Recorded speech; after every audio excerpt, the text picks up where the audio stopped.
So hello everybody, once again let's see how to hold a crochet and the thread properly, so it will help us to make the chains neat and consistent.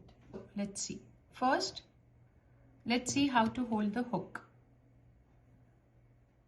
The one way of holding the hook is like you hold knife and a fork when you eat food.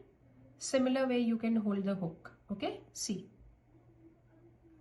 we have turned 3 fingers on the handle and thumb is here and supporting with the main index finger like this. Okay, the other way of holding is how you hold a pencil. You can try both ways, whatever you are comfortable with, you can work with that. Okay, so just make a circle.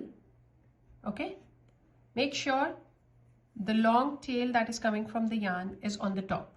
Okay, now put your finger here, take your hook downward facing, grab the yarn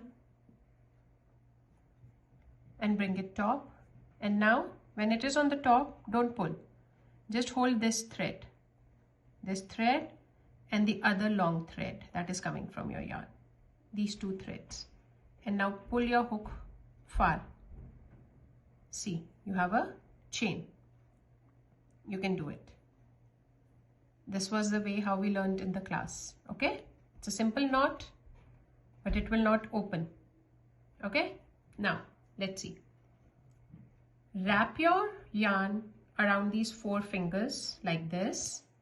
Okay, and now take this first finger of yours, wrap it on this finger twice, 1, and this goes 2. Okay, and now these 2 fingers on your yarn, very easily, nothing tight, nothing loose, just fold it like this. Okay, and now take your thumb and your second finger,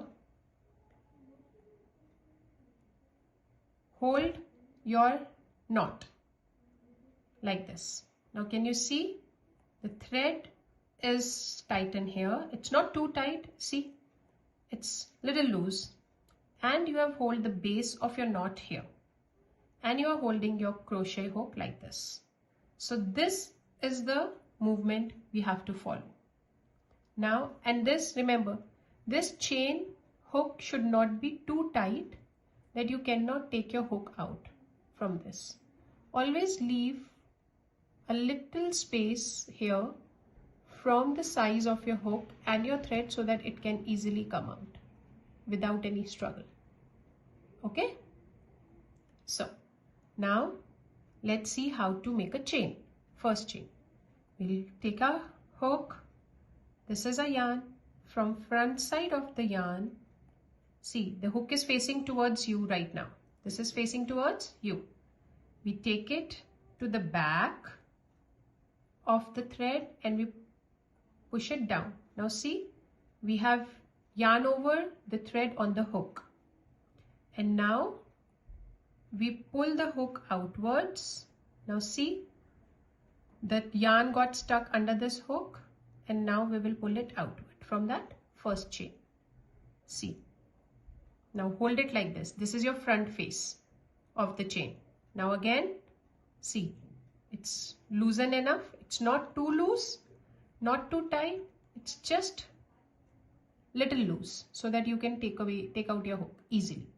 Now hold with these 2 fingers, hold from here, take your hook from the front to the back, see, and now pull it downwards, face it downwards, the hook is facing down, and now you pull your hook out, see it got stuck here, and now you pull it out.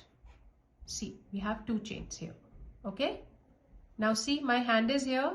Now I will move my fingers forward on this base.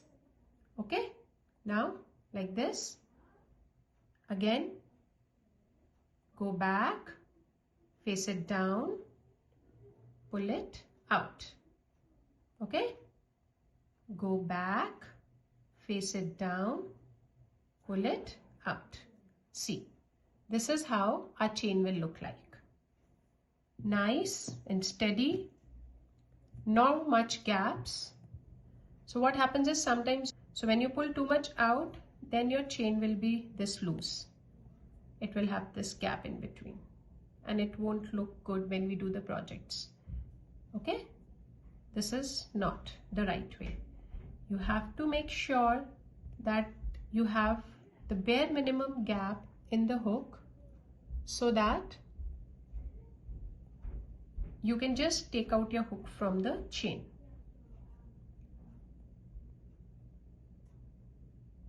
Move as you keep making the chains, move your this finger and thumb forward.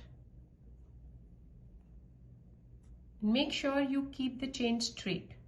You don't twist it, you don't turn it. It should be always make it straight when you are holding it. Okay?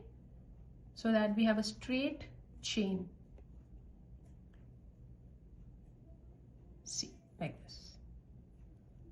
I hope you will be able to make 30 chains when you come in your next class so that we can start with the next row. Thank you so much.